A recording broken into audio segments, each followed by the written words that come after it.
যুক্তরাষ্ট্র, ইসরায়েল ও ইরানের মধ্যে টানা ৪ দিনের সংঘাত ঘিরে আন্তর্জাতিক অঙ্গনে বাড়ছে অনিশ্চয়তা। প্রশ্ন উঠছে, ঠিক কি অর্জন করতে চাইছেন মার্কিন প্রেসিডেন্ট ডোনাল্ড ট্রাম্প? আন্তর্জাতিক রাজনীতিতে আবারও আলোচনার কেন্দ্রে উঠে এসেছেন যুক্তরাষ্ট্রের প্রেসিডেন্ট ডোনাল্ড ট্রাম্প। সম্প্রতি দেওয়া এক বক্তব্যে তিনি ইঙ্গিত দিয়েছেন, নির্দিষ্ট কিছু চাওয়া পূরণ করা হলে চলমান যুদ্ধ বন্ধে উদ্যোগ নিতে পারেন তিনি। এমন মন্তব্য ঘিরে কূটনৈতিক অঙ্গনে নতুন করে জল্পনা কল্পনা শুরু হয়েছে। ঠিক কি সেই শর্ত, আর কোন চাওয়া পূরণ হলে যুদ্ধ থামাবেন ট্রাম্প?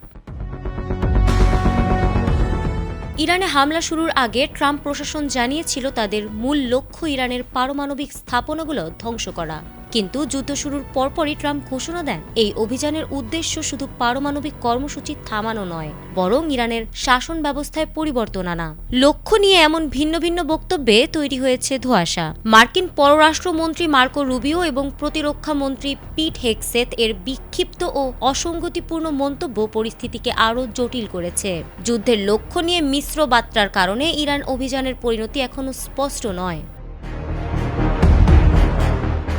গত বছরের জুনেও ইরানের পারমাণবিক সক্ষমতা ধ্বংসের দাবিতে যুক্তরাষ্ট্র হামলা চালিয়েছিল। সে সময় ট্রাম্প দাবি করেছিলেন, ইরান আর পারমাণবিক অস্ত্র তৈরি করতে পারবেন না। কিন্তু সাম্প্রতিক অভিযানের প্রেক্ষাপটে সেই দাবিও নতুন করে প্রশ্নের মুখে পড়েছে।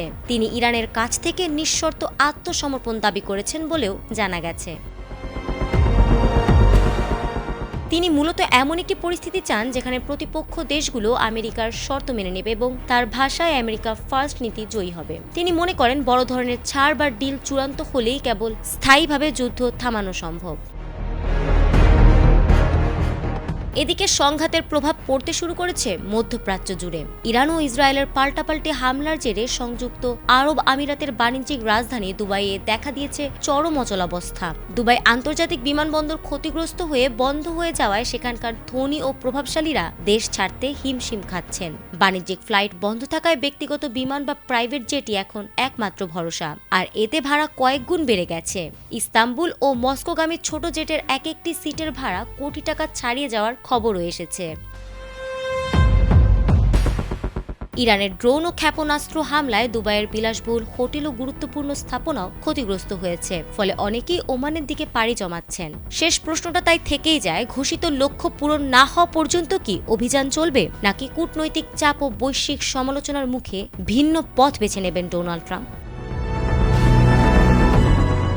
ফারহানা হক, এটিএন বাংলা।